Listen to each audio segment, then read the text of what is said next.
end of the video. Anyway, so we are back. So we have the posterior funiculars, which again are just the axon sleeping. And it can either be, again, cutaneous up here, upper body, or you have a muscle in your leg called the gracialis, and the other one is the funiculus or fasciculus gracialis, so lower body. Your gracialis is in your lower body, this has lower body, same with the nerve up here, upper body. Really simple stuff. In the medulla, the axon contacts with the second neuron. So just keep that in mind as we go through this. It went from the skin to the spinal cord to the medulla. That's just a really simple way to break it down. And now we are at the second neuron, or secondary neuron. And this relays signals from the medulla to the thalamus, which makes sense. Your thalamus is your filter. So when you hear noises you don't want to hear, your thalamus blacks it out. And this makes sense. Your thalamus does this. So if you know what your thalamus does, you're already 3 steps ahead of everyone else. And the cell body in either the nucleus cutaneous or so either in the upper body or the lower body, it decusitates and joins the medial lemniscus. That's the name of the pathway. We're talking about the medial lemniscus pathway. And so it makes sense that it decusitates there, and decussitate means stop. This is kind of the mid area of the brain. And the thalamus, the axon contacts with the tertiary neuron. This all makes sense. So far we've gone skin, spinal cord, medulla, thalamus. We're still in the thalamus right now. And we're connecting with the final and third neuron, the tertiary neuron. And this will relate to the somatosensory cortex, with the postcentral gyrus, which makes sense. This is your sensory area. This is where you receive information. They have, I forgot what it's called, but they have that scary guy. You'll learn about this. I did a visual of it.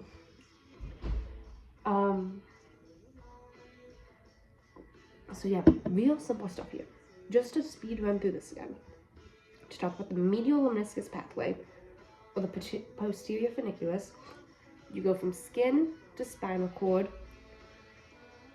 to medulla, to thalamus, and the medulla has the second nerve in it, to the thalamus, and then from the thalamus to the somatosensory gyrus, means somosensory cortex.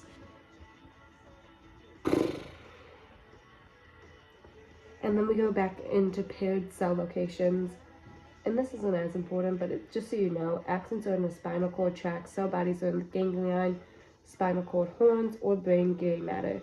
Each pathway is a chain of 2 or more neuron pathways that decuscitate contralaterally. So we've been through this. I already talked about this. I'm 10 steps ahead of this slide. And then you guys aren't allowed images. And then you got the anterolateral pathway. Give me a second here. Okay, this is the special one. I'm mixed up. Anyway, the anterolateral pathway. So this is pain, basically. The exact definition is signals related to crude touch, pressure, pain, and temperature with a 3-neuron chain. So when I did that was painful. That is going to activate my anterolateral. But when I'm touching here, medial lemniscus pathway. Anterolateral, medial lemniscus pathway. Anterolateral, medial lemniscus pathway. Make sense? Hopefully, we're on the same page now.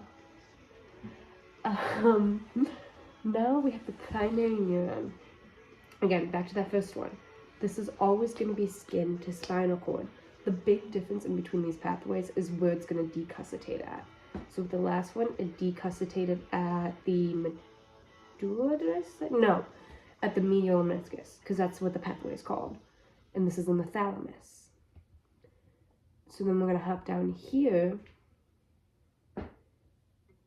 And this is, it's going to be the big thing is where it decuscitates. Again, just keep that in mind. Just to real quickly run through these 2 points, axon is in a spinal nerve and a posterior root. We've been knowing this.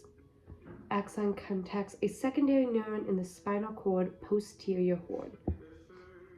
So I think that's basically the same thing. The only difference between this and the lemniscus is within the cord, it will go to like a fasciculus, and that will be either upper body or lower body. So, because it's discriminative touch. You're going to discriminate between the two. You're going to hate on your upper body or your lower body with lemniscus. With anterolateral, it's just anywhere. That's that. That was my anterolateral pathway. It wasn't a special one. The secondary neuron will relay signals from the spinal cord to the thalamus. So again, with the same pathway as the last one, skin, spinal cord, thalamus. Exact same thing. And then the axon decusitates and ascends in the contralateral white matter.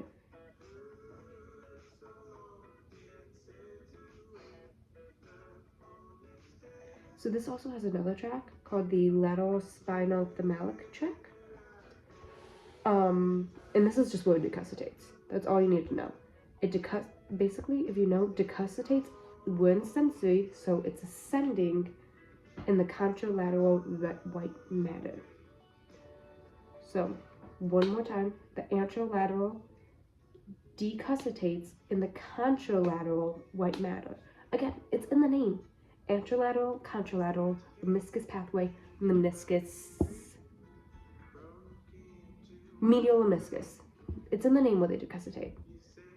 And then the tertiary relays from the thalamus to the cerebral cortex. So again, it goes to the primary somatic sensory cortex. They follow the exact same pathway, it just is a matter of where they decuscitate at. Now, we move on to the third and final pathway we have to learn. The spinocerebral pathway. This one's special because it only has two neuron chain. The other two have been primary, secondary, tertiary. This is just primary, secondary. And already, let's just break down the name already. Spinocerebellar. Spine, cerebellum means cerebellum. Basically the same thing. So just breaking down the name, it's pretty simple. It's going to be skin to spinal cord, from spinal cord to cerebellum, and ends. But to get a little bit more in depth, the spinocerebellum is signals about proprioception with a two neuron chain. And again, proprioception, stretching muscles. Stretch your muscles. This lines up perfectly with what the cerebellum does. The cerebellum is fine movements. So while I'm walking, it might sense, hey, you're stepping a little weird. And then my cerebellum is going to correct that before I even do the action. So fine adjustment of movements. So just to get into this a little bit more, you have the primary neuron relays signals from skin to spinal cord. Axon is a spinal nerve and posterior root. We've been knowing this. Axon contacts secondary neuron in spinal cord and posterior horn. So this is where it does change a little bit.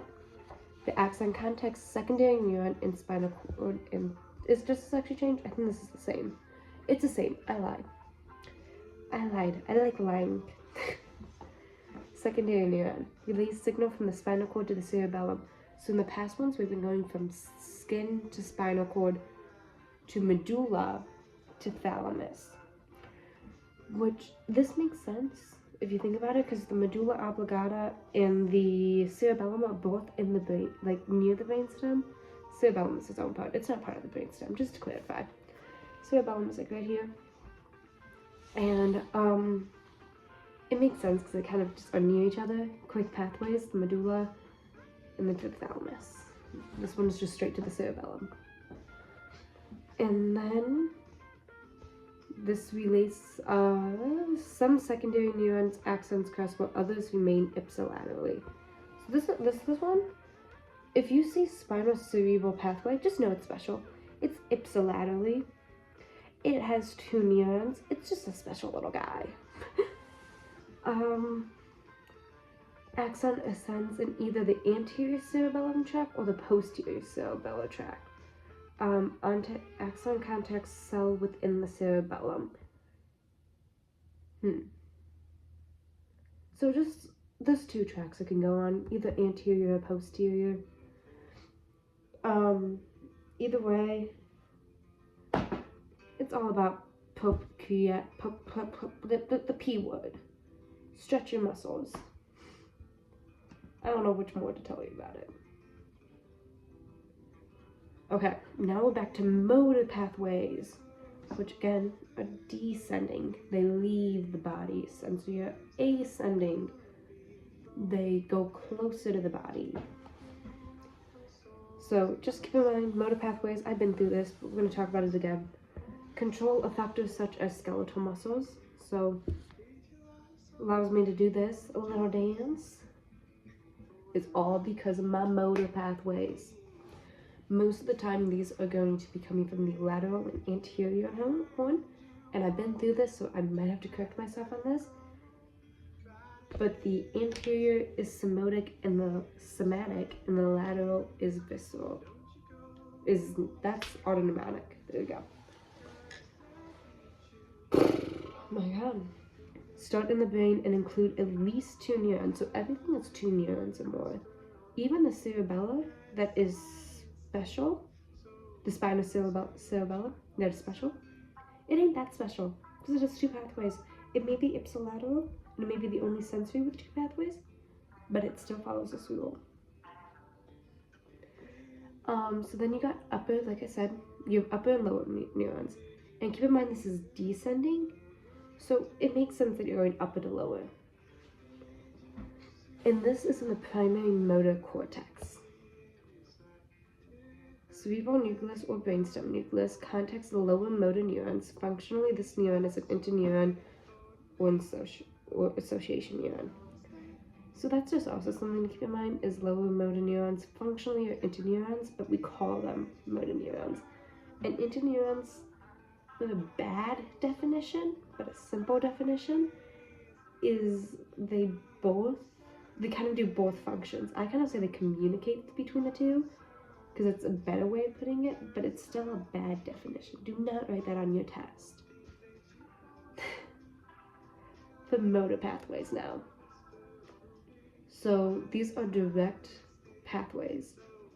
They begin at the upper motor neuron in the primary motor cortex. Axon synapse with lower motor neurons end in brainstem or spinal cord. So these are multiple areas they can stop. This is just the basic overview. These I know a little less about. The spinal I can go deeper in. I mean the sensory. These are a little harder. So we're not responsible for that one. We're not gonna teach about that then.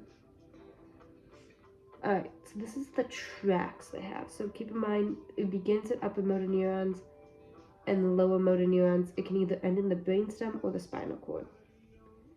And the corticospinal tracts. Let's break down the word again. We're just to the very last bit of the word. Spinal. Where do we think that's going to end up at? The spinal cord. Good job. It descends from primary motor cortex through the brainstem into the spinal cord and synapses at lower motor neuron in the anterior horn. And we've been through this. The anterior horn, it makes sense. It just makes sense because everything should be connected in the dots. Anterior horn means motor control. And to be exact, it means skeletal, somatic.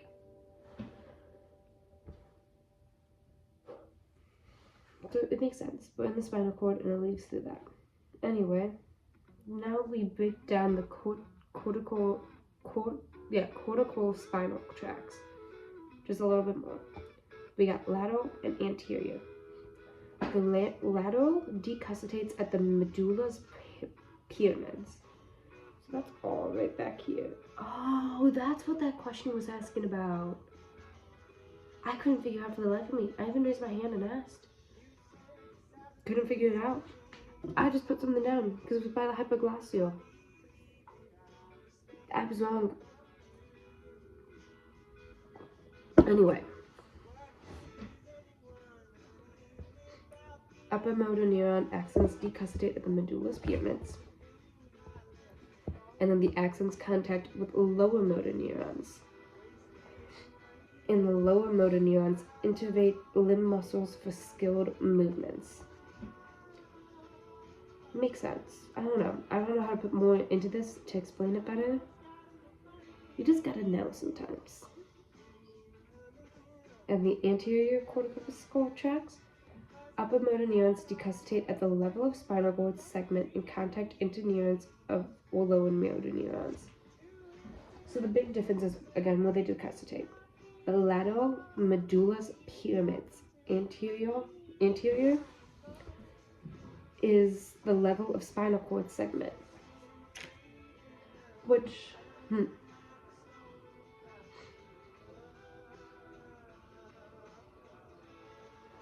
trying to figure out why this makes sense. It just doesn't. You just gotta know this one. Lower motor neurons innervate axial skeletal muscles.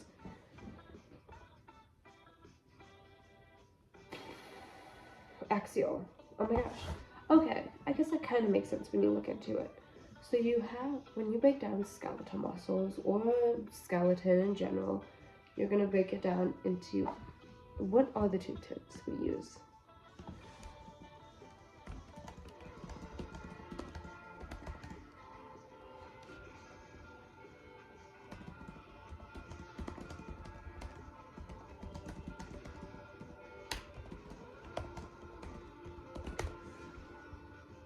No, that's not what I'm asking about. Axial and appendicular. Oh my god, I don't know how I forgot that. So when you look at it, you have axial, which is my hands, my legs, that's it. And then you have, no, I said that backwards. Appendicular. You have your arms, your legs. Your axial skeleton is your like spinal, your brain, your spinal cord. I want to say your ribs are included because we include that in axial muscles, but I could be wrong on that one. Don't come at me. So the anterior corticoplexural tracts, anterior means in front, controls the axioskeletal. Meanwhile, your lateral callosal, meaning away. So if you think about just your body, just cut you, transverse cut, no, not transverse. Oh my god, I'm blanking on basic terms. Coronal cut down your body. You take just the front half, push it away. You have the anterior view. Your anterior is the front part.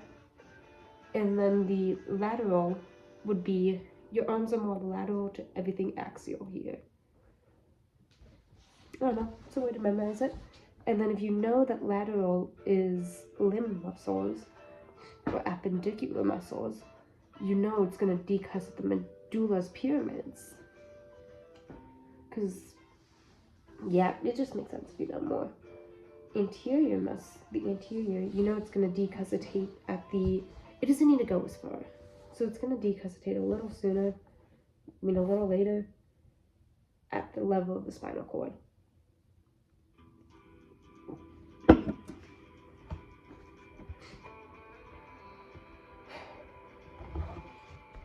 Oh my god, so much. So you have motor pathways. These are indirect pathways. Upper motor neurons originate in the brainstem nuclei and take complicated routes to the spinal cord. I swear to god we didn't have to know that. Yeah, we're not responsible. Okay, we did not have to know that.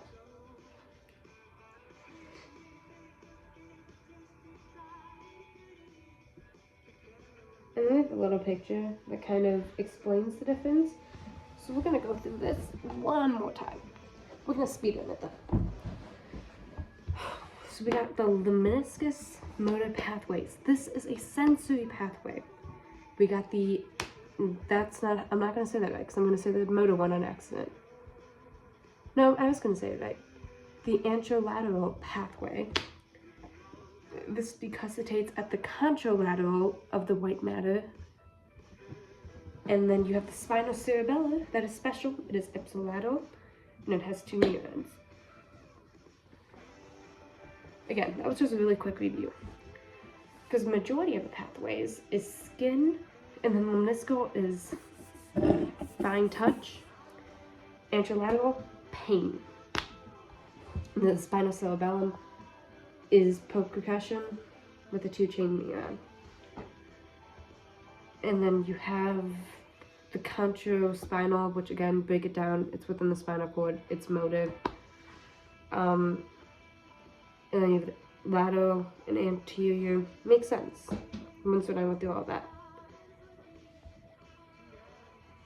That was just a real quick speed run of those.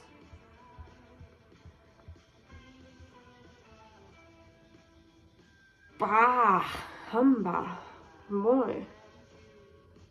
Okay.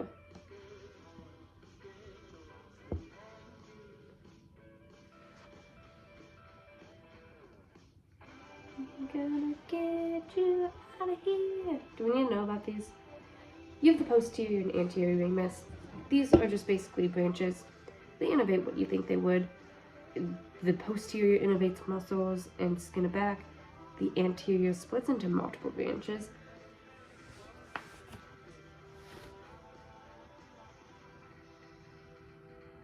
And innervate anterior and lateral trunk, upper limbs, and lower limbs. We've been knowing this. It participates in plexuses. So plexuses are just like big areas filled with spinal. I don't even know how to define them. But we've been knowing this. This is not new information. Rami communicates with small branches of autonomic fibers. Not really much more I can teach you off of that. We're gonna get you out of here. Okay. All you need to know about dermatomes is its skin. If you see skin and you see spinal or nerves, dermatomes. Got it? That's all you really need to know.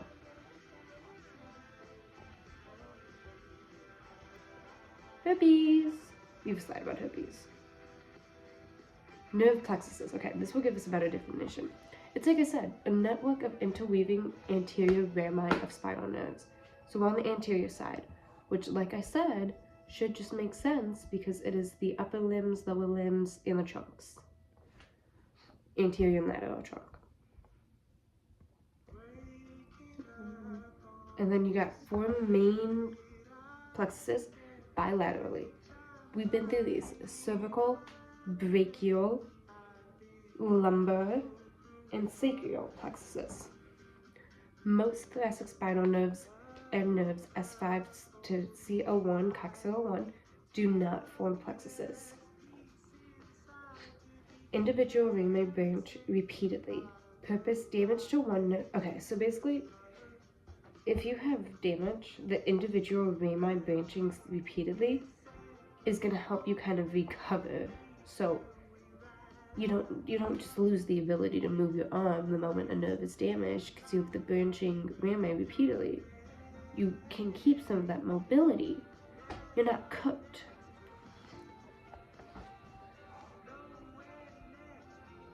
Nerve plexuses are formed the anterior rami of select spinal nerves: cervical, brachial, lumbar, and sacral. So if I'm understanding this correctly, why? They primarily serve the limb. You would think they would serve. So cervical, upper, brachial. Just think, be smart, don't be stupid. Contain fibers for more than one nerve, which makes sense because of the brachii. Primarily serve the limbs. That's the main purpose. Why are plexuses important? Each muscle receives its nerve supply from more than one spinal nerve. So if I wanted to take out like your C2 vertebrae, no, that one's actually important. If I wanted to take out your L4 vertebrae because I'm bored, I feel quirky, you're still gonna have your L1, L2, L3, L5 vertebrae to kind of make up for that lack. So you're still gonna have to move your leg. You're not cooked if I take out your L4 vertebrae. You might not be a happy camper now, but you're not cooked. So it says exactly what I just said there. Damage to one spinal nerve does not necessarily paralyze the entire limb. So again, you're not a happy camper, but you're not cooked from feeling quirky that night. Cervical is the phrenic nerve. That's all you gotta know. The whole point is the phrenic helps you breathe. It's like your diaphragm and stuff. If you lose that, you're cooked. You're done for. So your brain was a little bit smart and figured, hey, if someone takes away my C3 vertebrae because I'm feeling quirky, let's have another plexus. Let's have another nerve to help me out there. The brachial plexus will go, oh, it was musculocutaneous, okay. Anyway, axial, musculocutaneous, radial, median, and ulnar nerve. Those are the big boy ones. That's what you gotta know. Just again, be smart. The only one that might be slightly tricky is the median and the musculocutaneous nerve. But your axial, we know from anatomical terms right here. Radial, oh my gosh. Ulnar, oh my gosh. And then just gotta know the other two. I have no tricks for those. I guess it has that, what the upper body meant, the cutaneous in it. So you get that little hint. The musculocutaneous from the last one I was talking about, how you knew it was upper. So you have that little hint. Next you have the lumbar plexus. And you should know these. Your femoral region and the orbitoframen. We've been through this in class. We know these. Next you have the sacral plexus, which is the sciatic nerve. This is your biggest nerve in your body. And your sacral is kind of near that. I don't know how to remember that. And the tibial and the common fibula are all part of the sacral plexus. I don't know, it's your lowest, and the sciatic nerve innervates the hamstrings, and then everything else is the lowest.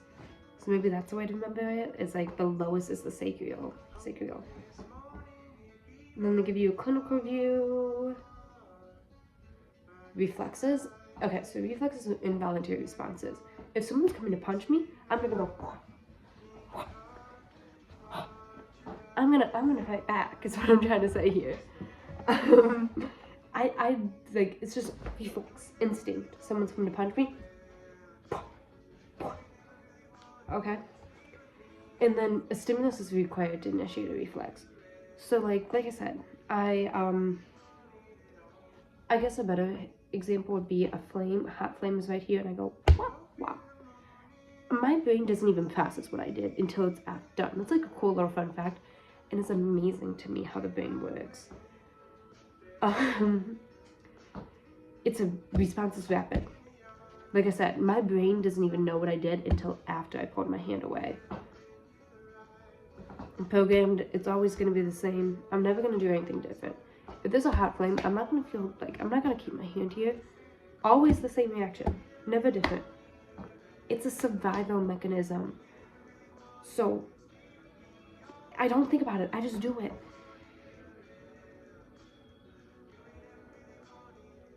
A reflex arc, a neural pathway responsible for generating the response. So, this is just the name of the pathway. It's a reflex arc.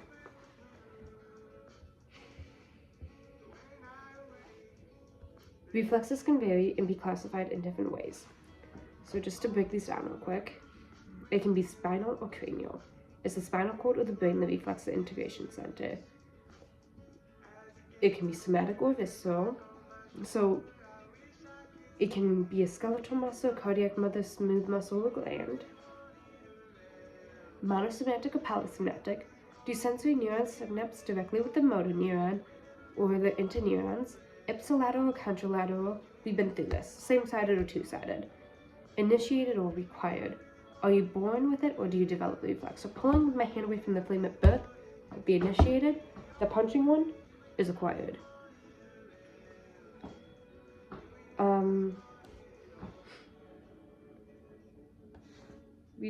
So the big, just overview, really simple way of putting it. Receptor, sensory neuron, integration center, motor neuron, effector. Real simple way. So Receptor, something on my skin pokes me, I put my hand on the flame. There's our receptor, there's our stimuli. Sensory neuron, it senses ouch, pain. Integration center, it takes it from directly, so this is an interneuron. Again, that communication, like I was saying, takes it directly to the motor neuron, and then it hits the effector, I pull away. This is all so quick. So now you have two choices. These can be monosynaptic or polysynaptic. And the flame one is a great example of a polysynaptic. Its interneuron facilitates sensory motor communication. Meanwhile, the monosynaptic is direct communication. So a great example of that is when your doctor goes, wow, that hurt. Wow, you know, when it hits your knee. And that's because the sensory is directly on top of the neuron. So that's what makes it polysynaptic. They're directly communicating. They do not need an interneuron. Unlike the polysynaptic, you need that interneuron to communicate. The four common spinal reflexes are the stretch reflex, the Golgi tangent reflex, the withdrawal reflex, and the cross-extensor reflex. The stretch and Golgi tendon rely on proprioceptors, which is stretch in muscles. That just makes sense. A muscle spindle is a proprioceptor that detects a stretch in a muscle. Oh my gosh, we've been through this. And the spinal contains intrafusual muscle fibers innervated by the gamma motor neurons and wrapped by sensory neurons. That's a lot of words that I don't understand myself. So I'm just going to say them again. The spinal contains intrafusual muscle fibers innervated by a gamma motor neuron and wrapped by sensory neurons. Fibers are not spindle or extra. Okay, so the muscle spindle again detects the stretch. So fibers not within a spindle are extrafusual muscle fibers innervated by a large alpha motor neuron.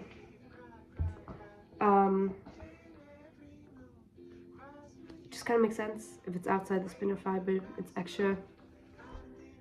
When stretched, spinal sensory axons fires impulses that are conducted to the spinal cord. Again, this is mostly sensory right now. We're proprioceptors, we're feeling, stretching. This is all sensory. It's toward, it's ascending. Stretch reflex is reflexive contraction of a muscle after the stretch. So, stretch is detected by the muscle spindle proprioceptor.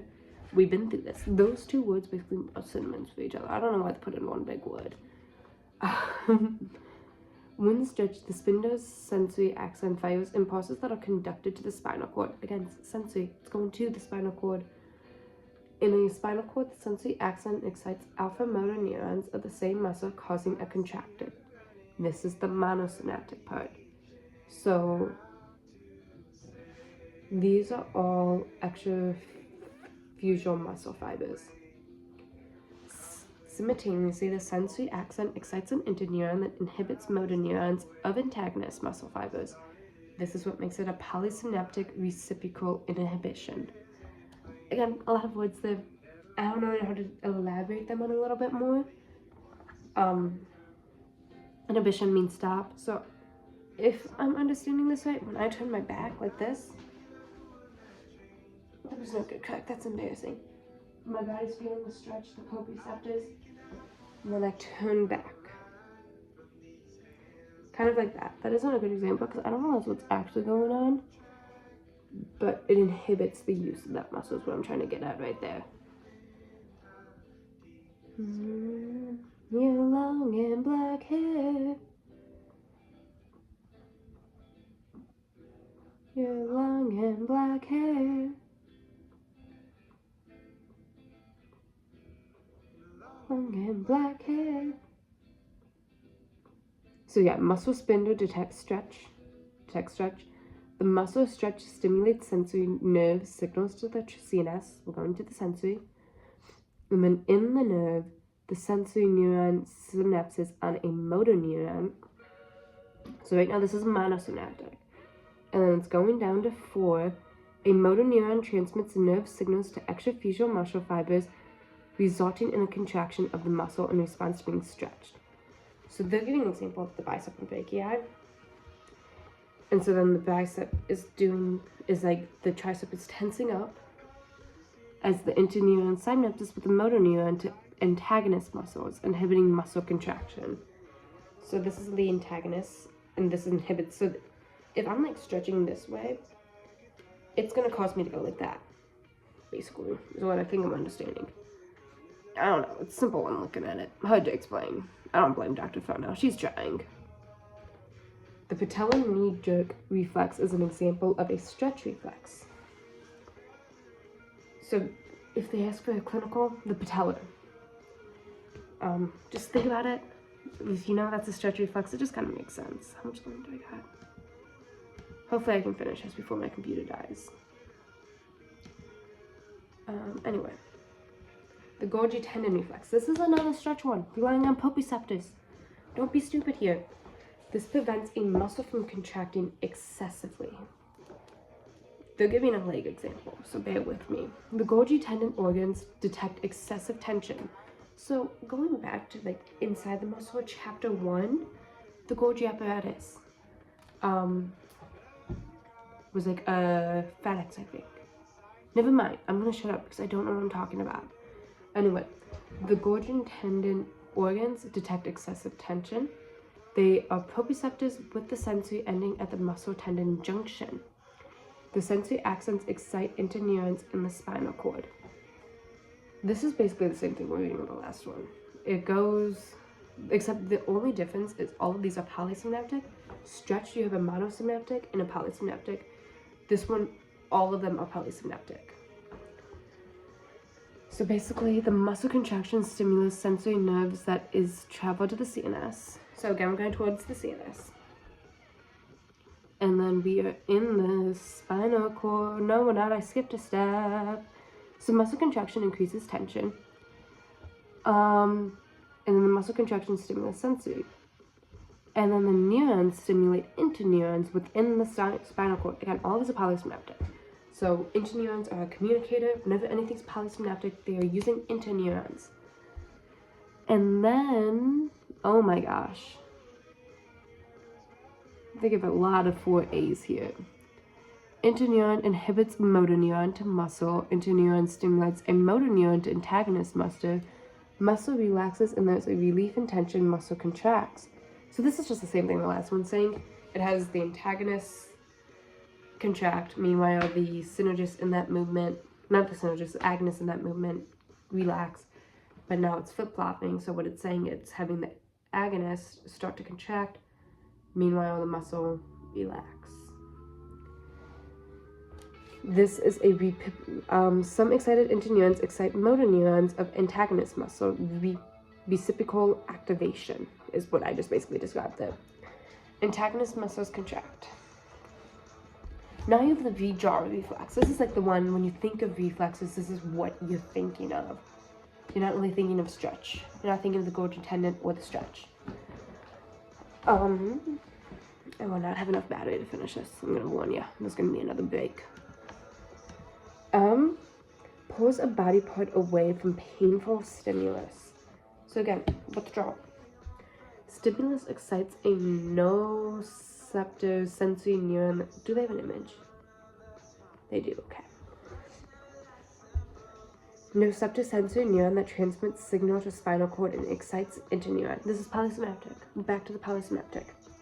Interneurons excite motor neurons of flexors, so flexor muscles, for example, hamstrings, contract and limb is withdrawn. So it's just sensory, interneuron, motor, withdrawal. Simultaneously, other interneurons reciprocal inhibit motor neurons of extensors so that extensor muscles, for example, quadriceps, relax and withdrawal happens. So it's basically what the last two are saying. It activates a agonist and an antagonist, basically.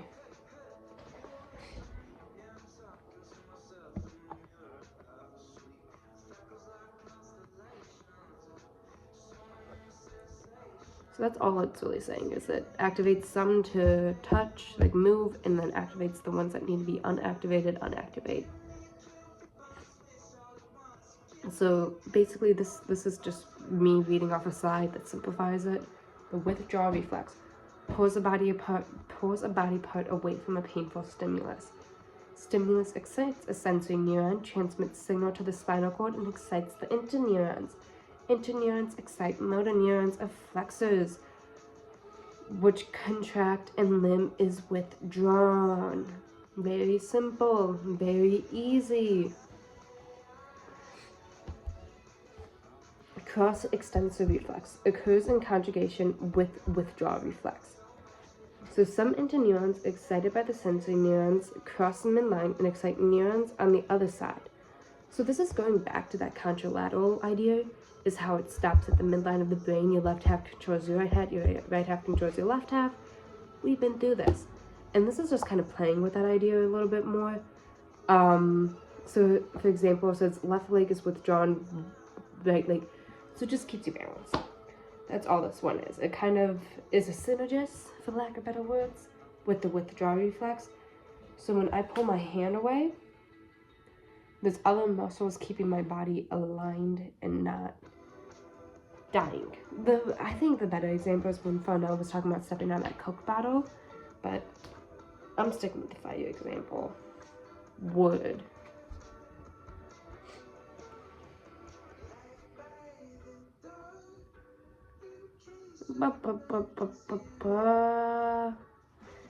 And that is chapter 14.